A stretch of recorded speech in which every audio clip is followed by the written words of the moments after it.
important, communiquer à Paris. Est-ce que ça va? Vous y êtes? Bienvenue. PK News sabbatique. Wununde ki sabado. Lelo saba.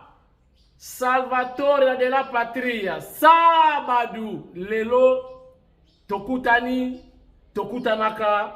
Mikolonyoso. Bolimbi sangai. Lobby dans le les 17 et pourtant dans les 16. C'est parce que ma bendaki. Les 17. Donc daki week-end. Les week-end. Il y a pas bendaki vendredi. Donc hier c'était bel et bien le 16. Les lundis le 17 mai 2025. Koloye sou masia. Asali keto kutana pesi nzoto kolongono boyamba mbote ya papi kamwasi na pesi bino na mabota na bino nyonso partout esika bozwami boza kotala PK News sabbatique. Installez-vous confortablement, bonne mine, n'est-ce pas? Restez zen, concentrés et attachez vos ceintures pour la émission à l'élo. Ngai na bino fara eratakate ndenge eratakate na Villevorde epa ya kapinga wetu Régine mama monganga mama ya mabota mama libota mama ya fondation Régine kapinga eratakapete epa ya mon général Frank Ntumba Boamunda saut de mouton encre correcteur baboya basambwa nzetambila baza kokata ekola kami kolonyonso nzetambila wana ezopesa nini mandalala na fete Ntumba wa Bwamunda apesi bino mandalala bozana matanga bapesi mandalala botie na babalabala pona kolakisa bozana matanga Bwamunda azana bino bolingi bolamba bozi musaka mbila Général Frank Bwamunda azana bino ensemble bosali musaka bole bozwi santé kolongono bozala bangulu zwa banzika sala baturto pesa bangulu balia Général Frank Tumba azana bino kaka suke kola kate zwa kaka nzika ya mbila tuta bosali vitamine ya suki suki kola kate ekoli kaka nzika wana nama ba déchet wana ya musaka moto lingo pelisa bolamba zwa moto peli pétrole kosa bolambi nani wana Frank Bwamunda pardon. Bon week-end à tout le monde et monsieur Bandi Sangwali Bosso communiquer Rwandais, tu es ce facha za mystique. Facha Beti Kagame. Kaka interdiction ba pesa ki bango. Interdiction bo survoler espace aérien ya Congo T. Rwanda kwa kende Brazzaville. Il faut kende boye Centrafrique. Abaluki kuna le kakae kenda kanayoe kende Rwandere abalukie aleki kote a Gabon kenda akomina likolo essence esili rate esili distance ekomi molai poko traverser RDC eza parcours mukuse banda ko économiser carburant. Maintenant, Rwanda, il faut aller contourner pour que les Brazzaville. Rwandais le koufarate et koufi. Babandi kolela. Kagame la kosenga pardon la fachi beto. Fumu ditunga. Umfuila nkenda mfumu. Wana Kagame. Umfuila neki Rwanda bala bangini.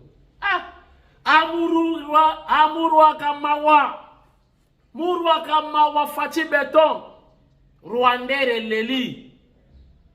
batu bazokende te, programme horaire bouleversé, bavole komi annulé, bokanisa ke na l'autre loba pamba, na ocha ba commentaire inutile. Tika ba image est confirmé, message nanga. Regarde. Ça me fout la rage, ça me fout la rage.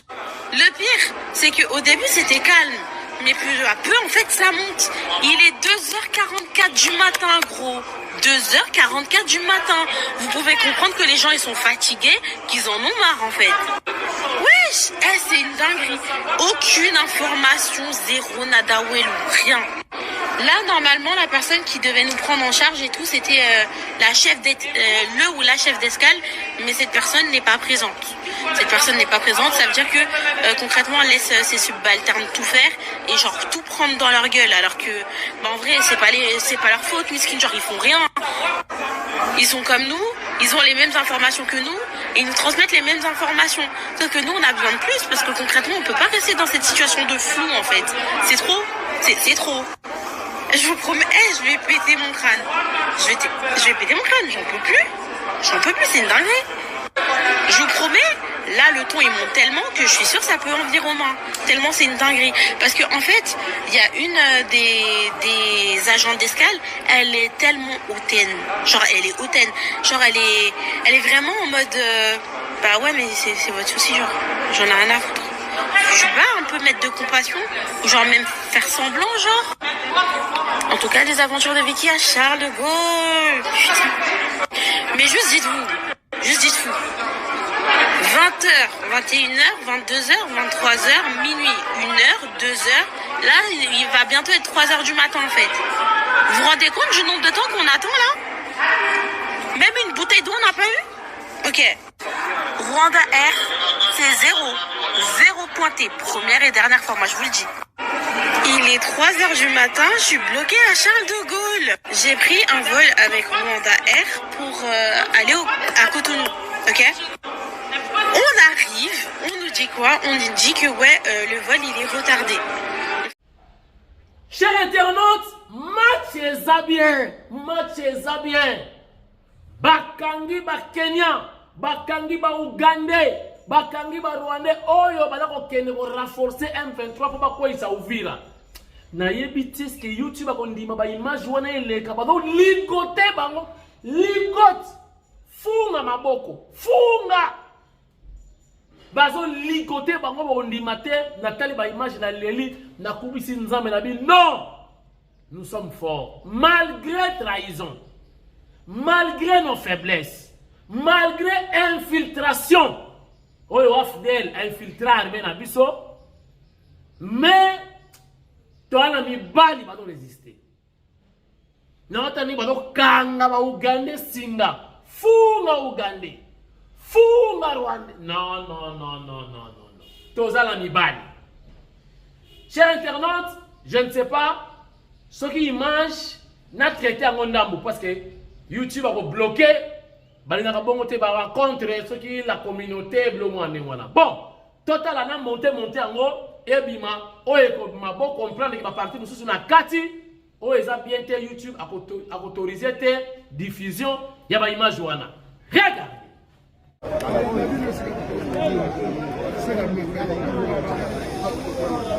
Basinga.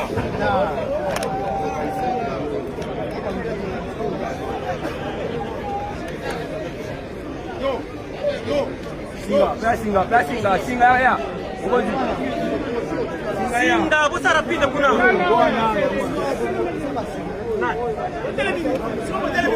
Wo bayo.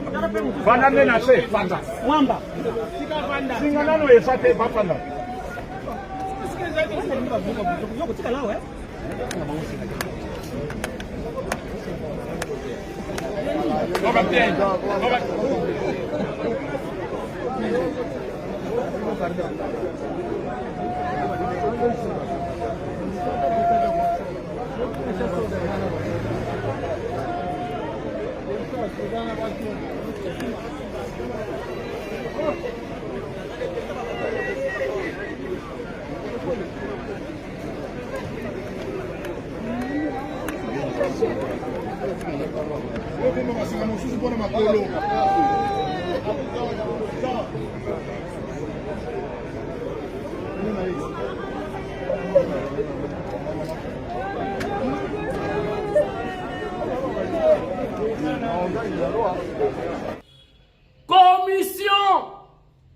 Commission est dans un problème. 72 heures.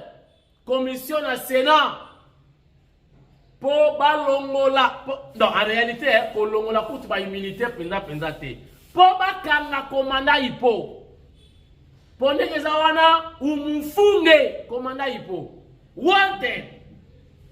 Alors, le rôle de la constitution yo nanu, nan to la constitution te, faut se référer à la constitution. Avant ba mufunge ba mubambe ba longola ba immunité ya commandant ipo. Sikoyo nani na Sénat Katange. Katange Katange commandant ipo da Katange. Adam Jambo gani. Natali o communauté katangaise batomboki oh non bolo na ba immunité te ya ndeko na biso oui ye ndeko na bino mboka na ye nini atanga ki école primaire na école nini na katanga boye bisa biso na bandeko bolinga ko soma bandeko bakatange bolinga ko soma bandeko. Non. Ndeko mususu bosomba ki boyebiye. Ndeko mususu bosomba. Naso na mukela Sénat. Siko to la 72 heures. Tota la commission bon commission wana ba coup de fil. Bon longola bango ba téléphone. Ba coup de fil, ba promesse. Somme. Tota kozela ba longola décision. Comment dirais-je? Tous la décision de la commission. Bako décider nini? Oyo mokile zo zela. Pour lever, il y a immunité, il y a commandant Hippolyte. Cher internaute. Nalobi bakatange ba lela bapaya. Bakatange ba lela bapaya. Ndugu yetu. Kuya kwanza. Karibu baba. Karibu.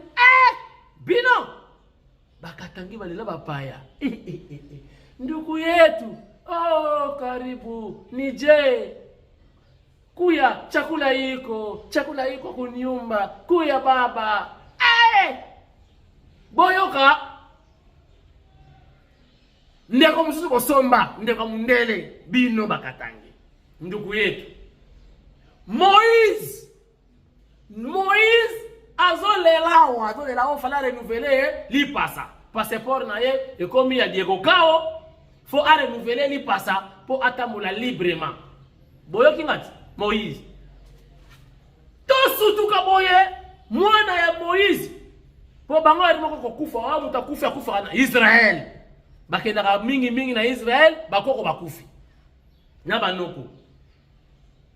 To surtout ka boye oh, mwana ya Moïse asali makwela na miki.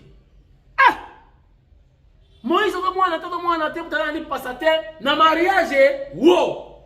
Papa Moïse Zanacler. Moïse passeport ya euti wapi. Otamboli na passeport nini? Moïse. Passeport eza expiré. Oza kwakize pouvoir ya Fachi Béton. Oza kofunda pouvoir ya Tshisekedi. Mwana ya Sphinx. Basa konyokola yo. Basoma na bango yo bakatange balobi nduku yetu. Mundele. Papa Jif. Me akoma nduku yangu. Nduku yetu. Ba nduku sikoyo. Okomi na mariage mwana yo na Grèce. Nene nini. Aucun passeport ya bandoki, aucun passeport nini. Na imaginez, sauf qui a quelqu'un qui a passeport à Barwanete, a quelqu'un a passeport ya Bajif. Est-ce qu'il y a kosi? Yebisa biso Moïse. Oza Jif, oza Rwandais, oza Zambien, toza Congolais. Donc, passeport pe ya Zambien ezangite. Donc, noko wana azamuta ba multi passeport. Multi. Donc, passeport congolais expiré, keba ya ba Zambien, ezo sala, keba ya ba Rwandais, ezali, keba siko ya suka, ya ba ndekwa Yesu Kristu, ba chief, ba Yuda. Moto moko. Nduku yenu, botu na nduku, bandeko nanga bakatange, botu na nduku. Nije, nakasumbalesa, bozali, est-ce que vous êtes à l'angaï? IDPS Kasumbalesa, vous y êtes. Botu na ye, Moïse, akena libala ya mwana na ye. Na mikili ya poto na Europe. Akena passeport nini? Alors, azo réclamé passeport pourquoi? Oza lango ebele. Ozo funda fachi pourquoi que boy ko renouveler passeport na yo. Moza na mususu, ozo voyager nango. Siko photo yeba ayaki na aéroport nini. Deuxième, musala ya ngwana. Botu na ba confrère police de frontières ya Grèce. Moïse akota ndenge nini? Alaki na passeport nini? Bino ne ko pesa cette information. Biso atosa l'investigation, eza pasi yo koma kuna oyeba makambo wana ba ko pesa ba information te. Deuxième, bobenga na Grèce. Botuna akendeki ndenge nini? Ayaki na document nini? Bo pesa biso information to sasaye. Sasaye. Trop c'est trop. Sikoyo boyo kalisolo ya Senko Airways. Airways balobio mfumu wadi tunga son excellence Félix Antoine Tshisekedi Tshilombo azoya mbabangote bazo senga audience moko beta bango 12 plus 1 13. Cher internautes, bino bato na pacte na bino soki pacte pour la paix, pacte soki pour nani. Bino moko bolobi keti to tambola kawana ba shawarma to kolia ba hamburger mbongo zo uta na Rwanda, mbongo zo uta na Uganda, ba pays agresseur. À vous-même. À vous-même. Ceux qui ont moni moto. À quel colia est pas ennemi na yo. Ata mon ennemi na yo. Bango mi bale bata binemi na yo. Moko aza visible, moko aza invisible. Entendez? Tunasikilizana? Ceux qui ont moni ennemi na yo. Aliena mutu moko yo yebi. Dia mutu yo yebi aketa mona ennemi na yo. Bango mi bale baza binemi na yo. Moko aza visible, moko aza invisible. Même si elle a quoi apparaître comme voisin, gentil, azaka ka ennemi na yo. Bango moko balobi yango ngaite. Oh, todo tambolawa. Mbongo za utape na Rwanda, na gouvernement rwandais. Mbongo zi utape na Uganda, po totambola boye, totambola boye, totambola boye. Ah! Toyeba kiti. Airways. Sikoyo. Fatia yamba bango yambate. Boye bisanga. À vous les claviers. Son Excellence Félix Antoine Tshisekedi Tshilombo. Ayamba bango, to ayamba bango te. Chers internautes, place maintenant à notre rubrique. Plume. L'Issala ya Soso. Plume. L'Issala ya Soso. Kisala kineki. Lelo. Masolo ya Sika. Nesi Luntala. Mwana Mikili. Mwana Mayele. Na kanisa kivye nanga Jean-Louis Nchimbalanga. Azalaka ye moko. Nzoka Nesi Luntala pe azali. Azako koma. Pona kopesa image kitoko ya République démocratique du Congo. Page Plume. Regardez. Bonjour chers internautes, bon week-end à vous partout où vous êtes à travers le monde. Aujourd'hui, je vais vous présenter à partir de cette semaine un autre livre qui s'intitule Les larmes de la brousse. Ce livre, chers internautes, est très intéressant pour ceux qui aiment la poésie, les histoires d'amour et puis les histoires aussi de la vie courante. Et dans ce livre, j'aborde beaucoup de poèmes, notamment un père qui parle pour ses enfants, un homme qui parle avec son amoureux. Donc du coup, c'est un livre de découverte de la poésie, un peu d'une manière simple où on peut partager avec tout le monde. Donc à partir de la semaine prochaine, je vous donnerai les extraits de ces livres qui vont vous permettre effectivement du coup de découvrir à travers cette plume une autre façon de voir la poésie, une autre façon d'écrire la poésie.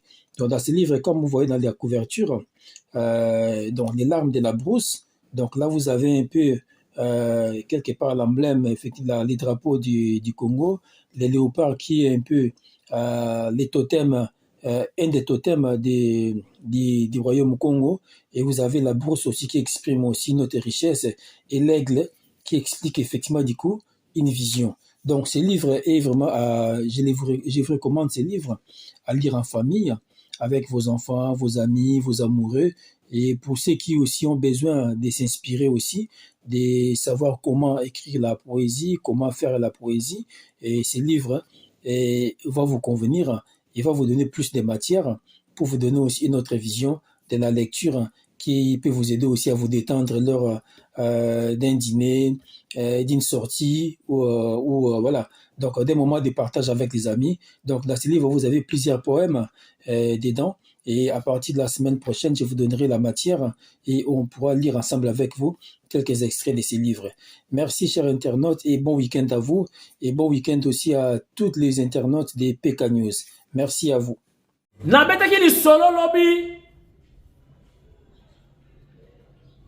Il y a 12 avions, commandes. Il y a avion de chasse. F-22, qui est là, il y a avion. Nous sommes en guerre, qui veut la paix, prépare la guerre. Mais la monnaie, vous avez la montée. Bon, fin chef, il y a maison militaire de société. Bon, fin était, général Frank Etumba. Bon, fin était, mais si vous finissez, vous pouvez être à ma boko. Bon, le balata, toi, ça qui dit là, wabouni, il n'y a pas ma ici. Bon, le bat. Bon, vous allez battre les bossons à dénoncer. Basoda baliété. Et dans la compétence, mais Basoda baliété dans le front. Maison militaire. Kuna bala minute massage sili. Maison militaire. Basoda bakimi. Maison militaire. Oh, bon, maison militaire. Si commande, il y a 12 avions de chasse. Nouveau modèle. Regardez les monacangote. Sans bruit. Et là, si quoi on a la montagne à la vidéo. Alors, le général Frank Ntumba Boamunda. Saut de mouton. Merci mon général. Mouton Alobat. Si vous voyez, oh, hey, on a chef de l'État Sombi. Ah. Si vous voyez, Ntumba Ibi. Ntumba Saliboy. Mon général. Motema mabe futakate. Ça, c'est la malhonnêteté. Esprit à haine. Esprit diabolique. Si quoi, 12 avions dans Balamoko. 12. Oh, Angola, Zalangote. Bonjour, Koumisate. Au moment où si quoi, Moutia Mabe Nabino. Boloba. Boloba, merci, mon général. Boloba. 12 avions F-22. Bon look à Internet. Bon, ça va la recherche. Dinosaures. Parlez. Là, nous sommes calongi. Mais parlez. Là, nous sommes. Boloba. Boloba. Bon, moi, bon, ça va la vidéo. Nakata studio, micro ya Mounel, micro ya studio ya Michael Jackson. Mais parlez! nayebisa bino banda lelo nga moko nakomi avocat ya ba conseiller ya ba collaborateur nyonso ya président de la République gratuitement nakobanda ko défendre bango et puis nazomona bino clarté bozo yebisa bato ke bozo défendre mokonzi ya mboka médiatiquement bozo koloba ke biso tozo soutenir son excellence Félix Antoine Tshisekedi na ba émission nous sommes au front biso l'armée numérique. Mais comment ça c'est chaque jour bozo ko ternir image ya ba collaborateur ya président ba conseiller ya président. Mais mission est comme chaque jour, dans les États-Unis, partout. Moi, je suis. Mais c'est quoi ça? Tous les conseillers du chef de l'État, bah, proches collaborateurs du président, ngayeyo. Kamwa si. Yeyo, moi, na souka ya maman Marthe Kassami, ngayeyo. Ngamo ko sikono no défendre bino ya ofele, mais en condition. Tika ba critiquer bino mais bozala ba innocent. Wana condition na nga ya yamu na bandi sikoyo ko défendre bino. Ba proche collaborateur du président de la République. Na sengi bino mbongoti. La chaîne m'appartient. C'est moi-même le patron. Ya Peka News. Nga moko patron. Nga moko animateur principal na front. Oyo tout a attaqué ba conseiller ya président de la République. Oyo nyonso ko mabe ba proche collaborateur ya président de la République. Nga na za na front médiatique. Nga na bino siko fara. Tobandi. O critiquer conseiller à président au kutananga. O critiquer proche collaborateur à Fati au kutananga parce que nazo mona bodo critiquer bango te bodo critiquer des présidents yemo parce que hier zo nommé bango, hier na longoli bango te bino bodo critiquer bango. Donc bodo critiquer quelque part chef de l'État. Keba boko za la paix bataille M23. Attention. Oui. Na mettre bino en garde. Après le roloba qui est dans l'IMO, problème est zate. Bon le roloba. Mais na mettre bino en garde. Oyo nyonso ko s'attaquer na conseiller na l'un des conseillers à président de la République. Akokuta na nga chaîne na nga yango yo. Na sala ka émission tous les jours. Donc toko za bino chaque jour. Boko lemba. Toko beta nawa. Ezane bakam. Ngai na bino. Ba proche collaborateur du président bo attaquer bango na ndenge mabe. Boko kuta na nga trozala wa ata na butu vidéo. Na TikTok pezali. TikTok na ezali et ça là c'est fonctionnel. Awa kutu donc keba na yo na YouTube. Pamba naza en permanence. Pour na mona bino clarté. Boza ko s'attaquer na bango te boza ko s'attaquer na patron na bango o ya tche bango na musala son excellence Félix Antoine Tshisekedi Tshilombo.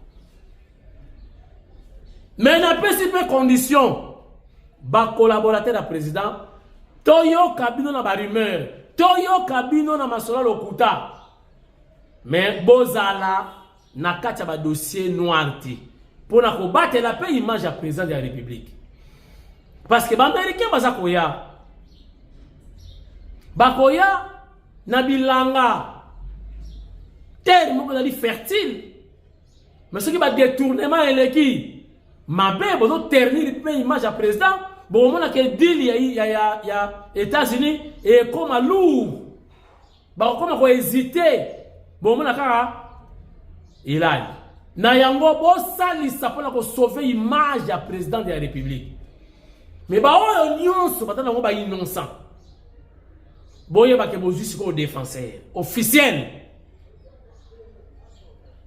na ko défendre bino to ba na ba dossier oh ba commission oh ba tozo banda à partir ya lobby na bandi dossier nyonso ba fingi yo conseiller ya président naza kotoyo gratuitement na mi pese pa na bino prenez-moi consommez-moi naza espace ezali mega kaka bo sineka contrat na RTL a tinda raba mega koto nganaza RTL P nazo mona consommation mati RTL ba mega ezo umelati RTL RTL biso ba fidèle ya depuis Diego Kao RTL nazo mona consommation mikolo yo ba megabytes on dirait compteur déréglé ramouké bota la cannabis RTL s'il vous plaît RTL bon me au revoir nan ba méga ezo umelati. Bon week-end chers internautes, à vous toutes et à vous tous. Namabota Nabino partout botali papi kamwasi et pas ya Christine Mpinda na Paris, Mama Monganga, motema ya Joseph Mpinda, yo yebi, Solambwa, ezoyati, Solambwa, ya José, yo yebi. Mampuya, JC, Mampuya, Kulutu Nabiso, ancien directeur financier à Miba. Bon week-end. Na mamana bana, mamouet, machamoumen. Ouais, toi. Bon week-end. Na yaedo longange. Mon général. Na IPI, commandant ya sikatenda ya IPI. Yende atinda kaba policier pour la kosala garde ko kengela ba haute personnalité ya mboka oyo. Auti Lubumbashi, son excellence Félix Antoine Tshisekedi Tshilombo, alobi yaka, longange, yaedo, simba masolo oyo. Oh, yaedo, félicitations mon général. Yaedo longange. Mokonza mboka pesi confiance pa inayo zongi sela mokonza mboka confiance ya misuni ya mafuta et dolongange mon général mes respects félicitations nayebi musala na yo nayebi ke loyauté fidélité na professionnalisme et ko sala mokonza mboka ko sepela nayebi ya dolongange mon général. Félicitations, to ko accompagner yo médiatiquement tozali awa ya edolo ngange à tout moment tozali to ko salisa yo po mokonza mboka mona mosala ozali ko sala pona ko salisa république pona intérêt général. Changement à la tête de l'unité de protection des institutions et des hautes personnalités. Le général Dodo Chinyama Itambo cède son fauteuil au général Edo Longange. La cérémonie de remise et reprise a eu lieu jeudi 15 mai au siège de l'UPI-HP à Kinshasa. Les commandants sortants, le général Dodo Chinyama Itambo a exhorté ses anciens collaborateurs à prêter main forte aux nouveaux commandants pour bien travailler. Au commandant de l'unité de protection des citoyens de personnalité. Après avoir redonné les blasons de l'unité de protection des institutions et des hautes personnalités qu'il a dirigées pendant un lustre, le général Dodo Chinyama quitte l'UPI-HP tête haute pour y avoir abattu un travail de titan. C'est ce jeudi 15 mai qu'il a cédé son fauteuil à son successeur, le général Edo Longange, son collègue de longue date qui a commencé à travailler avec lui depuis 1997 à la police d'intervention rapide. Dans sa prise de parole, le général Dodo Chinyama a exhorté ses anciens collaborateurs à prêter main forte au nouveau commandant de cette unité pour bien travailler. Tout ce que je demande aux officiers, tant qu'il n'y a pas encore la mise en place, accompagner cet homme et ses adjoints avec amour. Je vous connais tous. Éviter les poisonnements dans ces commandements. Fatih n'aime pas ça. C'est pour ça que je donne devant tous les officiers, devant mon remplaçant et ses adjoints et le commandant sortant aussi. J'insiste, chers commandants, accompagnez le nouveau commandement jusqu'à la réussite totale. Dodo Chinyama, qui n'a pas de mérité à la tête de l'IPI, HP va désormais servir le pays au département du social de la police nationale congolaise. Merci beaucoup, chers internautes. Ngai Nabino. Lelo, Bolibis. Esili. Lobinde masolo dima dima. Bokomona ba image ya sika, ba info ya sika, comme d'habitude. Merci. Toti kala soudé. Olingo bengaka mwasi plus 243 9 9 9 38 74 49. Goodbye. Kesho. Offre. À vendre. Ndako moza komona ezali ya koteka.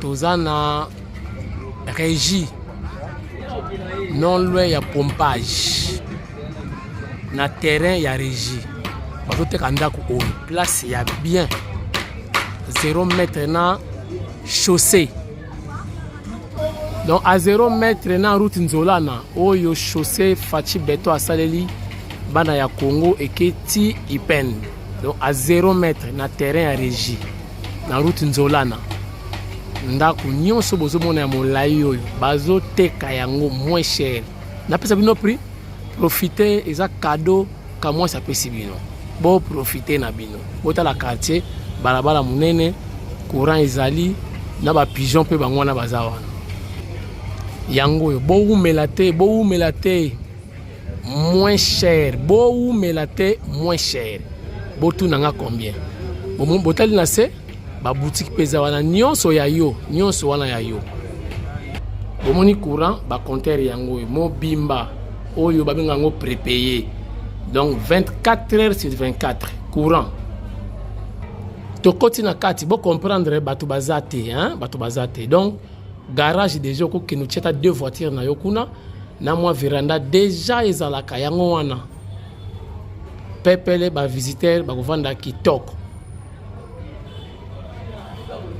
ndako bomoni likolo escalier yango yo mati ti likolo okocha pe ba locataire na yo awa sans problème pepele yango yo oyo eza cadeau bo umela te bo benga mbangu bo umela te